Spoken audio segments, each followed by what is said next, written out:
Passons, si vous le voulez bien, à la deuxième table ronde. Assez simple, y a-t-il des cas révélateurs, assez symboliques finalement, où l'on voit des coopérations, des synergies entre le monde du numérique d'un côté et d'autre part le monde de la santé Marco Fiorini est lui-même délégué général de l'Alliance pour la recherche et l'innovation des industries de santé. Il aurait pu, pour vous, sélectionner 10, 100, 1000 coopérations. En voici 3 révélatrices. Marco. Merci beaucoup pour cette introduction. Bienvenue dans cette table ronde sur des cas d'usage emblématiques de santé numérique avec Lucille Blaise, vice-présidente Western Europe de l'entreprise ResMed, dispositifs médicaux, avec Gilles Maurice d'une entreprise du numérique, Quantmetry, spécialisée sur l'IA, avec Jean Vanacchoni d'une industrie pharmaceutique, Amgen, pour pouvoir, comme vous le disiez, parler de cas qui d'ores et déjà changent la médecine. La médecine de demain sera plus prédictive, donc plus préventive, elle sera plus personnalisée, plus ciblée, elle sera plus participative, les patients vont pouvoir participer à travers des données à leurs propres soins et c'est par l'hybridation probable des filières du Syntec numérique et des filières de la Fédération des industries de la santé que ces innovations arriveront. Donc ma première question est extrêmement simple. Qui êtes-vous et quels sont les exemples clés que vous pratiquez déjà en numérique en santé? Et je voudrais commencer l'intervention avec Jean Vanacq. Bonjour Marco, bonjour à tous, merci beaucoup pour l'invitation. Donc je m'appelle Jean Vanacchoni, je suis responsable de l'équipe économie de la santé chez Amgen France.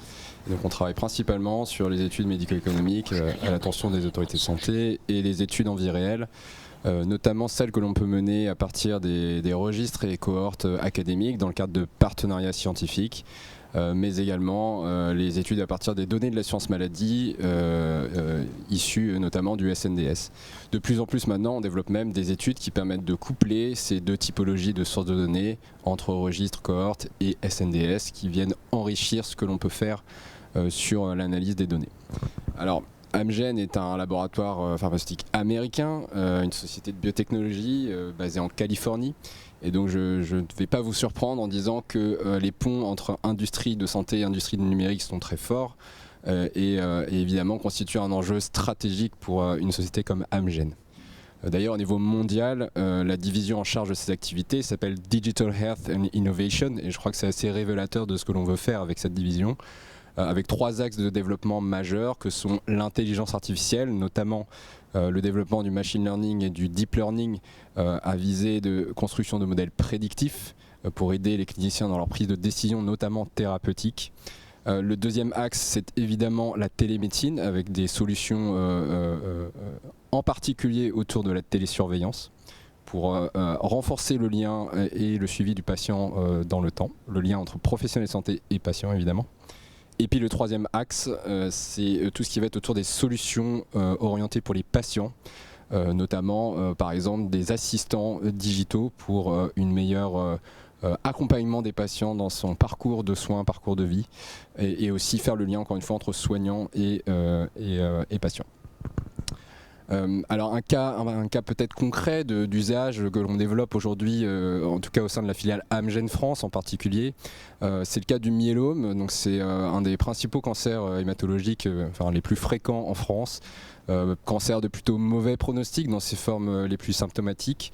C'est un cancer dont aujourd'hui on ne guérit pas, il n'existe pas de traitement curatif et donc les traitements à disposition qui sont des traitements de plus en plus innovants et qui ces dernières années ont tout de même révolutionné la prise en charge de ces patients, ne font que retarder la progression de la maladie, éviter des rechutes, mais c'est des patients qui en général vont, même après des phases de rémission complètes, peuvent avoir 1, 2, 3, 4, 5 rechutes et donc vont avoir des phases successives de traitement et donc des séquences de traitement qui vont s'enchaîner pour essayer d'éviter la prochaine rechute et évidemment essayer de pouvoir survivre à ce type de cancer. Donc l'idée de notre projet qui s'appelle Hacken dans cette pathologie, c'est l'objectif est ambitieux, c'est d'améliorer la prise en charge des patients atteints de myélome en optimisant les séquences de traitement que ces patients vont pouvoir recevoir, et donc essayer d'éviter au maximum le risque de rechute et in fine de prolonger la survie des patients. Sur le concept, on va analyser des données de registres des hémopathies malignes. Ce sont des registres qui sont labellisés par l'INSERM, l'INCa, Santé publique France, donc quelque chose qui a déjà de la valeur en tant que tel. On va ensuite coupler ces données avec des données de l'assurance maladie, les données du SNDS spécifiques à ces patients, par un appariement aujourd'hui probabiliste. Et puis la troisième couche, si j'ose dire, c'est l'application d'un algorithme de machine learning. Alors on a déjà un projet pilote dans lequel on a développé ce type d'approche, et je pense que nos partenaires de Quantmetry pourront revenir sur ce type d'approche et de partenariat que l'on peut avoir. L'idée, c'est d'exploiter ces données, exploiter dans le sens utiliser l'intégralité de la masse de données disponibles fondée par d'une part les données de registre et d'autre part les données de consommation de soins économique du SNDS, pour y appliquer un algorithme de machine learning qui va, dans l'objectif, permettre de faire émerger des facteurs prédictifs d'une meilleure réponse au traitement, ou au contraire d'un risque élevé de rechute, et donc in fine essayer de faire émerger des profils types, si j'ose dire, de patients qui pourraient être le plus à même de répondre à certaines combinaisons de traitement ou à certaines séquences de traitement dans le temps. Donc la tâche est immense parce qu'on part de loin, mais l'idée c'est vraiment de pouvoir travailler sur ce type de projet de plus en plus dans l'avenir. Merci beaucoup Jean Van Ack. Du coup, je me permets de me tourner vers vous. Quantmetry, qui êtes-vous? Comment travaillez-vous avec une industrie pharmaceutique dans le cadre de ce projet extrêmement concret? Quelle est votre vision du côté du numérique? Alors, merci d'abord de m'avoir invité. Donc, je m'appelle Gilles Maurice, je suis senior manager et data privacy officer chez Quantmetry, donc je connais aussi bien les problématiques liées à la privacy et à la sécurité des données. Nous, on est une agence de conseil et de consulting en intelligence artificielle. Ça fait 10 ans qu'on existe et qu'on a jeté des ponts assez précoces en fait, avec le secteur de la santé, notamment en commençant par un certain nombre de partenariats académiques, des partenariats avec des hôpitaux comme le CHU de Strasbourg, pour lequel on a travaillé sur des problématiques de données de vie réelle, donc d'accéder en fait à des entrepôts de santé qui sont in situ, c'est-à-dire au sein des hôpitaux et qui contiennent des trésors de données qui aujourd'hui permettent vraiment d'approcher de manière très fine les principes de la maladie, les pathologies, les parcours patients. Je dirais que notre positionnement aujourd'hui en tant que spécialiste de l'intelligence artificielle, on développe tous les jours des intelligences artificielles, c'est de se positionner un peu en tiers de confiance, c'est-à-dire que nous intervenons notamment avec l'Amgen, nous intervenons de manière à nous immiscer entre l'hôpital et les laboratoires pharmaceutiques pour garantir à la fois de la confiance, le fait que les laboratoires pharmaceutiques n'accèdent pas directement à des données in situ, et puis pour apporter aussi toutes nos compétences de modélisation, d'exploitation de données qui sont extrêmement complexes à appréhender, puisque quand on parle des données du SNDS, on parle aussi beaucoup de données très structurées, mais dès lors qu'on va dans les données de l'hôpital, on est sur des données qui par essence sont très peu structurées, en tout cas depuis 10 ans. Quand on veut reconstituer une cohorte de 10 ans de profondeur, on ne peut pas attendre la digitalisation qui va venir d'ici 2022 et qui commence à s'amorcer. Donc, pour reconstituer ces cohortes, pour exploiter ces données et approcher la problématique du myélome, on est obligé d'aller exploiter et extraire de la donnée non structurée, c'est-à-dire des fiches RCP, donc des réunions de constatation pluridisciplinaire, des comptes rendus, des comptes rendus post-opératoires, des fiches d'ANAPAT, et tout plein de données d'imagerie, par exemple, qui sont extrêmement difficiles à exploiter. Donc voilà, on apporte à la fois l'expertise pour accéder à ces données, et puis aussi la confiance pour intercéder vis-à-vis des hôpitaux. Merci beaucoup. Une question avec une réponse rapide. Quelles sont les compétences de demain clés quand on est une entreprise du numérique pour servir les industries de la pharma, du dispositif médical, du diagnostic? Alors, c'est une question assez vaste, donc je vais essayer d'être bref. J'en vois 3 comme ça qui me viennent. La première peut-être est un peu en dehors du champ de la data science ou de la data, qui est la partie vraiment réglementaire. C'est-à-dire qu'il y a une vraie difficulté aujourd'hui à condenser au sein d'un certain nombre de profils, enfin de profils un peu juristes, de condenser toute la connaissance sur la manière dont on peut accéder aux données et dont on peut faciliter l'accès aux données en mettant en confiance tous les partenaires, les patients bien entendu, dont la confiance est absolument primordiale, et les partenaires hospitaliers, etc. etc. Il y a un problème aussi sur la longueur de la contractualisation. On est dans le champ de l'innovation, donc la contractualisation prend énormément de temps et des fois est un peu contradictoire avec l'enjeu d'innovation ou d'avancée pour le bénéfice des patients. La deuxième compétence absolument clé pour moi, c'est effectivement la modélisation et la data science, mais j'irai un peu plus loin, c'est-à-dire qu'aujourd'hui, on a besoin d'aller plus loin et de passer à l'échelle, c'est-à-dire de créer des outils d'intelligence artificielle qui vont passer à l'échelle, qui vont tenir dans le temps, qui vont être robustes, et on le voit notamment sur les dispositifs médicaux, quand on parle d'une pompe qui injecte de l'insuline, par exemple, on sait qu'on n'a pas le droit à l'erreur, et pour développer des pompes à insuline automatiques, par exemple, il faut effectivement des ingénieurs qui soient capables de garantir la robustesse et la sécurité, en fait l'IA de confiance d'une certaine manière. Donc ces profils très pointus, très techniques sont absolument essentiels. Et puis effectivement, après, il y a la dernière compétence qui est absolument nécessaire, qui est celle d'aller vers le médical. Donc des profils un peu mixtes, qui soient à la fois capables d'aller sur le champ de l'hyper-ingénierie que je viens de citer, mais aussi du médical pour faciliter l'intégration. Très clair, merci infiniment. Lucille Blaise, qui êtes-vous? Quelle entreprise représentez-vous? Et comment vous êtes-vous transformé grâce au numérique? Donc, bonjour Marco, bonjour à tous et merci pour l'invitation. Donc, je suis Lucille Blaise, je suis vice-présidente Europe de l'Ouest pour une société qui s'appelle ResMed, qui est un acteur de la respiration et plus particulièrement de la respiration à domicile. Donc, nous sommes une entreprise du dispositif médical et par la spécificité de nos thérapies, qui sont des thérapies de domicile et des thérapies de dose-réponse, puisque l'apnée du sommeil est vraiment une thérapie qui nécessite d'atteindre la dose d'avoir une dose minimum pour atteindre la réponse. Il est devenu naturel pour nous que quelque part le dispositif en lui-même n'était pas la finalité, mais était un moyen d'atteindre la finalité. Et la finalité, c'était la bonne efficacité du traitement et donc la bonne observance du traitement. Donc du coup, depuis au moins une dizaine d'années, nous avons entamé notre transformation digitale. Et clairement, aujourd'hui, nous ne sommes pas simplement qu'un fabricant de dispositifs ou de consommables. Nous sommes surtout un fournisseur de données, puisque la quasi-totalité de nos dispositifs sont connectés et envoient des données tous les jours.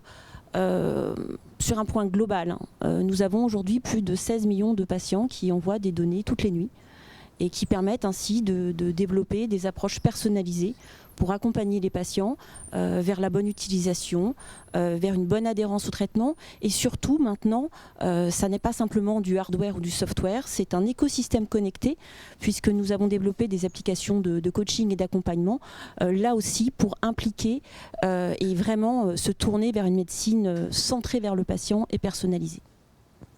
C'est très clair et merci de ce cercle vertueux que vous montrez entre la génération de données, l'analyse des données, la conception d'innovation grâce à l'analyse des données que vous avez générées. Donc c'est vrai que tout ce qu'on disait initialement sur la capacité à partager les données, ce que disait Imagine for Margot sur la capacité à personnaliser la médecine, ce sera des choses qui seront possibles. Alors je ne vois plus le professeur Fabrice Denis en ligne. J'ai une petite inquiétude parce que je voulais lui poser une question. Peut-être je peux, en attendant qu'il puisse se reconnecter, passer sur une autre question qui est fondamentale. On a parlé beaucoup de lenteur, de contractualisation, de délai d'accès aux données. Et voilà Fabrice, à nouveau. Bonjour, juste pour vous dire qu'on va aborder ensuite cette question de comment accélérer concrètement. Comment accélérer parce que les patients n'attendent pas. Et je voudrais, si le professeur Fabrice Denis nous entend, poser une question à Fabrice Denis, donc médecin oncologue, professeur de e-santé à la faculté de Paris.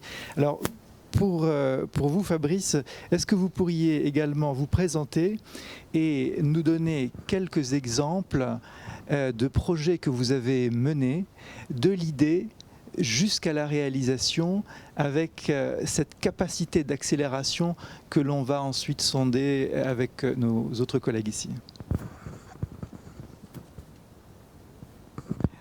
Alors, je crois qu'il y a une difficulté de votre invitation. Je vois que le un petit peu. Ouais, ça, on va y arriver. Pourtant, en réseau, là. Est-ce que c'est bon pour vous? On vous entend. D'accord, bon, l'image va être un peu figée peut-être. Donc oui, j'ai conçu en fait la première application de télésurveillance en oncologie il y a quelques années, il y a 8 ans, qui s'appelle MoveCare, qui fait l'objet d'un remboursement. Et plus récemment, avec la start-up Kelindi, une start-up lilloise, une application qui s'appelle maladie-coronavirus.fr, et là non pas en 8 ans, mais en 15 jours, qui visait à orienter les patients suspects d'une infection au Covid vers le meilleur parcours de soins au travers d'une web application qui en est à 15 millions bientôt d'utilisateurs. Plus récemment, on a créé une application pour aider les patients à récupérer de leur perte d'odorat liée au Covid. La perte d'odorat est un symptôme fréquent et parfois durable. Et cette application en seulement 2 mois, finalement, a été de la création jusqu'à la fin de l'évaluation clinique, puisqu'on a montré il y a quelques jours qu'on avait plus de 71% d'efficacité de cette rééducation assistée par une application. Donc on voit que les choses se sont accélérées, 8 ans pour la première et un remboursement, 15 jours pour un volet de l'application qui est devenue la plus utilisée en France, dans tous les domaines de l'e-santé, pour l'orientation des patients sur et la toute dernière qui est partie d'une feuille blanche jusqu'à la fin de l'évaluation clinique en seulement 2 mois. Merci, donc c'est inspirant de passer de 8 ans à 15 jours pour arriver à développer cette application. Et justement, je voudrais avoir une question pour tous. Quels sont, à votre avis, les freins aujourd'hui? On a évoqué la lenteur, et à quoi rêvez-vous pour lever ces freins? Et je voudrais, vu qu'on est sur la thématique de l'accélérer et d'aller plus vite, je voudrais revenir sur un exemple tiré du Covid pour l'accès et l'utilisation des données. Jean Vanack. Oui, merci pour cette question. Je pense que c'est un point central dans la façon dont on va pouvoir vraiment s'appuyer sur les données santé et tout ce que l'on peut développer à partir de là. Tu l'as mentionné, je pense que la lourdeur administrative sur les phases de mise en place des études est quelque chose qui pèse beaucoup sur la réalisation des projets. Parfois, certains sont abandonnés avant même d'avoir pu aller au bout d'une contractualisation pour des aspects purement administratifs qui sont complètement déconnectés, décorrélés de l'intérêt scientifique et in fine de l'objectif de ce type d'études ou de projets.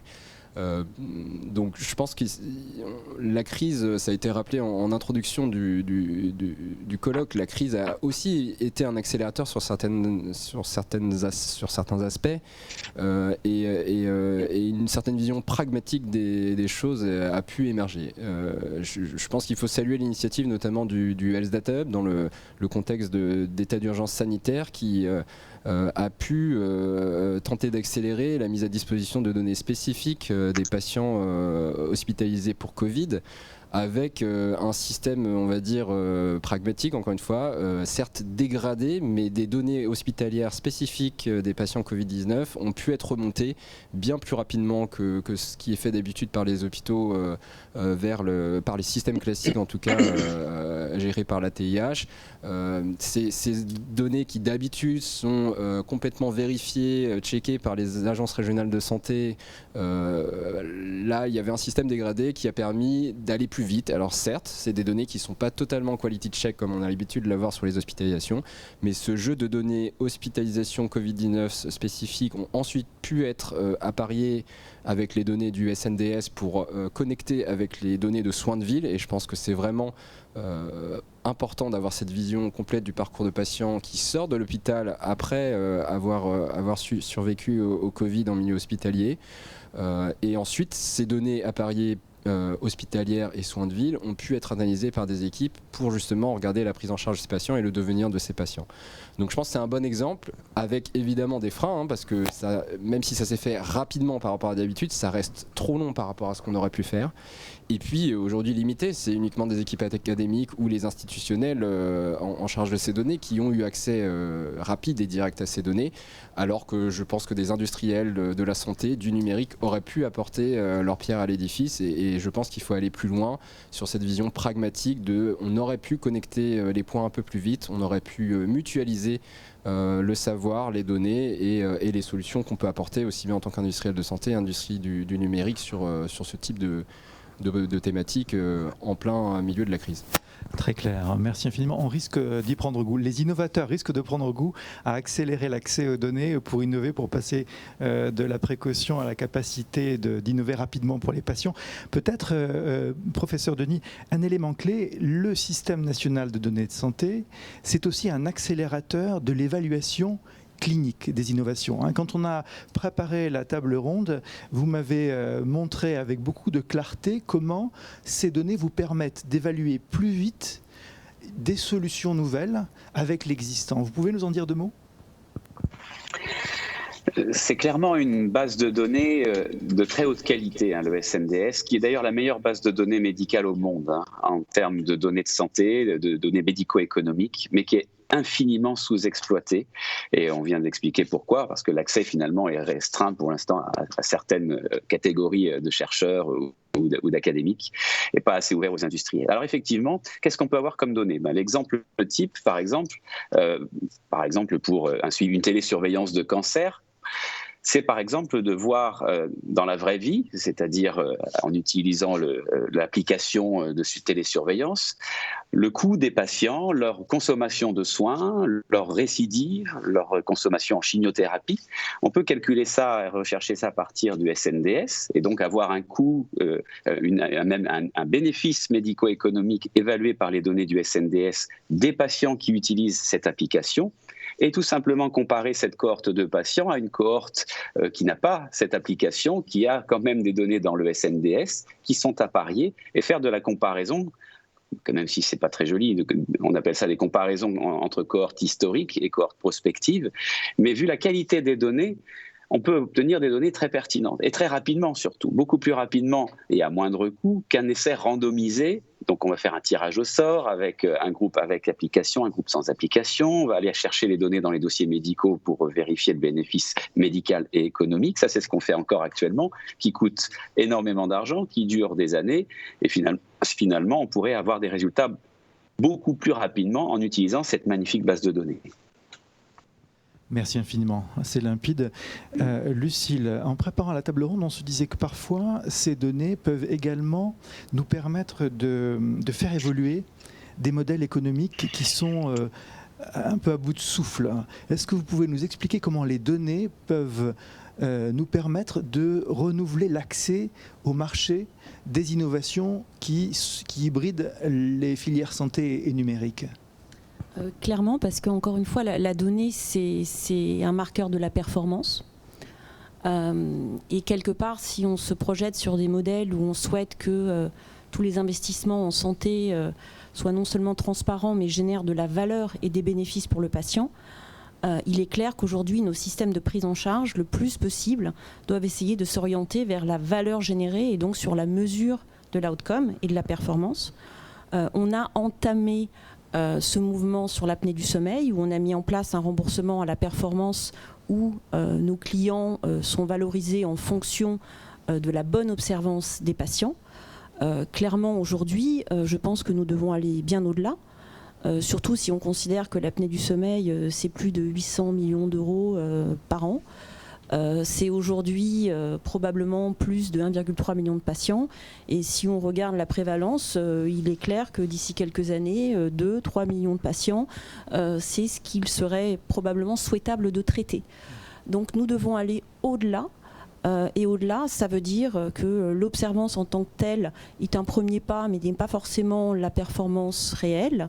Il y a bien sûr l'efficacité du traitement, il y a la correction des symptômes. Et donc ça veut dire qu'il faut que le patient ait lui-même un rôle à jouer dans l'évaluation de sa prise en charge. Donc on parle beaucoup de PROM, Patient Reported Outcome Measurement, mais oui, clairement, les thérapies du respiratoire, je pense, au regard des prévalences et du coup, pour la société, sont très probablement des thérapies où il faut se poser la question d'aller bien au-delà de l'observance et vraiment aller dans la mesure réelle du bénéfice pour le patient pour donner une transparence aux payeurs. Très très clair, merci infiniment. Peut-être juste aussi une toute petite incise, professeur Denis, sur ce que vous disiez. Il y a une phrase qui m'a beaucoup inspiré quand on a préparé cette table ronde. Vous m'avez dit « le remboursement ne fait pas tout ». Le remboursement est vu comme une sorte de Graal, mais c'est en fait un premier Graal, parce que si on n'est pas prescrit, ça ne sert à rien d'être remboursé. Et est-ce que vous pouvez nous dire, pour des innovations numériques efficaces, quelle doit être la proximité avec les besoins réels au sein des hôpitaux, auprès des patients? Quel est votre sentiment sur ça? Ah, vous êtes en mute ou on vous entend pas? Attendez, je recommence. Voilà. C'est bon? Est-ce que ça parfait, va? Merci. D'accord. On a un exemple pratique actuellement. Il y a une application qui est remboursée en télésurveillance, mais finalement reste assez peu utilisée et prescrite par les établissements. Pourquoi? Parce que elle nécessite une organisation, et comme tous les logiciels de télésurveillance, de PROMS, nécessitent une télésurveillance, nécessitent une prise en charge par l'établissement avec du personnel dédié, des infirmières de coordination. Il faut aussi des médecins prescripteurs et des médecins qui prennent en charge d'éventuelles alertes.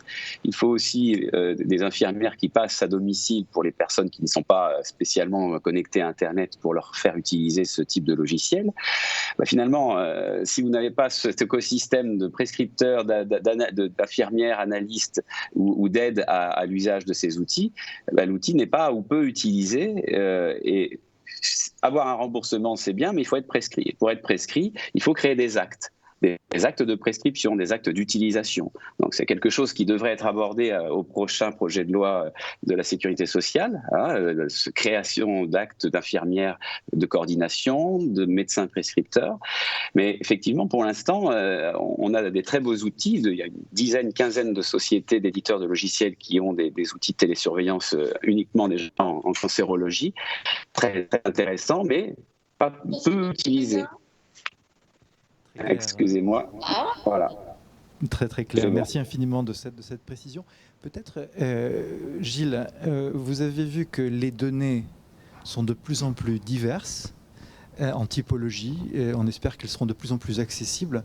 On a tout à l'heure entendu ce cercle vertueux que j'ai vraiment trouvé extrêmement clair entre la génération de la donnée par le DM, son utilisation pour pouvoir proposer des innovations. Comment est-ce qu'une entreprise comme Quantmetry, qui va être spécialiste de tout ça, va tirer son épingle du jeu? Qu'est-ce que vous allez proposer comme service? Comment vous vous projetez d'ici 5-10 ans? Alors, Quantmetry, on a développé depuis un certain nombre d'années un modèle assez spécial, puisqu'on est à la fois société conseil, mais aussi on est un laboratoire de recherche, donc on investit 2000 à 4000 jours hommes par an, dont 50% en santé, et on a aussi développé une plateforme qui est un startup studio qui nous permet aussi de propulser des innovations en s'appuyant justement sur des partenariats avec les industriels, avec les laboratoires pharmaceutiques. On a développé notamment une application de télésurveillance justement avec le C2ED, donc le Centre européen d'études du diabète, qui s'appelle Moon, et qui est une start-up qui propose tout un dispositif de télésurveillance qui va agréger justement les données issues des dispositifs médicaux. Et je dois dire que finalement, nous, on est face à un problème, c'est que on veut faire l'intelligence artificielle dans ce domaine-là, mais il faut de la donnée. Et on a vraiment à cœur de développer, de faire émerger cette donnée, en étant bien conscient que dans un premier temps, dans les 5 années à venir, l'intelligence artificielle ne sera pas forcément au cœur des systèmes, parce qu'il faut justement générer une donnée qui soit suffisamment intégrée, structurée, de manière longitudinale dans le temps. C'est pour ça que des partenaires comme ResNet sont importants aussi dans cette dimension-là, parce que c'est eux finalement qui capitalisent sur une donnée sur le long terme et qui nous permettent effectivement de mettre en œuvre, avec des technologies innovantes, de mettre en œuvre des solutions qui vont personnaliser la réponse à un problème médical. Donc notre positionnement aujourd'hui, il est plus sur finalement comment on constitue ces entrepôts de santé, ces data platforms, ces données qui vont agréger, ces plateformes qui vont agréger des données de manière structurée, et comment on crée une donnée de qualité qui va pouvoir permettre les usages innovants de demain. Donc il y a un gros investissement de notre part sur ces thématiques-là, de capitaliser, de structurer, de modéliser ces données dans des formats interopérables, standards, etc. Donc il y a beaucoup de choses à travailler encore. Mais c'est pour nous absolument primordial pour la santé de demain. très clair. Merci infiniment. Alors peut-être un dernier volet puisqu'il nous reste 10 minutes. Alors on dit souvent Choose France. Il y a quelques semaines, on a eu ce message. Choose France, quelle est votre vision, votre appréciation de la place de la France à l'international en termes d'opportunités autour de l'innovation entre le numérique et la santé? Quelle est votre vision de la place au sein du monde et des opportunités en regard que l'on peut offrir en Israël, aux US, en Chine, etc. Quelle est votre vision? Qui se lance? Lucille. Je pense qu'en France, on a une chance unique avec la constitution du Health Data Hub. C'est une ambition qui, j'espère, va se réaliser le plus vite possible. Aujourd'hui, quand on voit les projets notamment de European Data Space, au niveau de l'Europe, il y a 2 pays qui sont cités en exemple. Le premier, c'est la Finlande, je pourrais dire comme d'habitude, et le deuxième, c'est la France. Et ce n'est pas toujours le cas. Donc là, clairement, on a ouvert la voie. Donc maintenant, ne nous arrêtons pas avant d'avoir passé la ligne d'arrivée. Accélérons et facilitons l'accès des industriels à ce Health Data Hub. Et là, clairement, on a une opportunité historique d'avoir la France en avance sur le machine learning, le deep learning, l'intelligence artificielle, car encore une fois, on l'a répété, mais les bases de données françaises, certes, ne sont pas parfaites, et il faut probablement imaginer des mécanismes d'incitation de la qualité des données, mais sont quand même, je dirais, uniques, dans le sens que c'est toute la population française, et que donc cette population et cette base de données est non biaisée. Elle est le reflet de la vraie vie, et ça, c'est une opportunité unique avec des sets de données multiples. Et j'espère qu'on va saisir cette opportunité et qu'on ne va pas s'arrêter en chemin. C'est très clair. Alors ça fait je vous donne la parole tout de suite, ça fait une belle passerelle parce qu'ensuite la table ronde concerne justement le Health Data Hub. Gilles. Non, je voulais juste compléter simplement avec une petite anecdote qui n'est pas une anecdote, qui est absolument fondamentale. La Haute Autorité de Santé récemment a publié un premier standard international d'évaluation des dispositifs médicaux auquel on a beaucoup collaboré et qui est une des premières étapes qui permet de sécuriser le marché, c'est-à-dire de définir les règles de ce que c'est qu'une intelligence artificielle en santé et de ce qu'on peut en attendre en termes de sécurité, de robustesse, de qualité. Et la France, pour ça, a été vraiment, avec Isabelle Adno, donc la présidente du conseil du CNEDIMS de la HAS, a vraiment une posture de leader sur ce sujet et qui nous fait plaisir et qui permet d'envisager les choses assez sereinement dans le futur. On a eu des échanges extrêmement productifs et on sent qu'ils veulent accélérer, donc c'est une très bonne chose. Est-ce que Jean?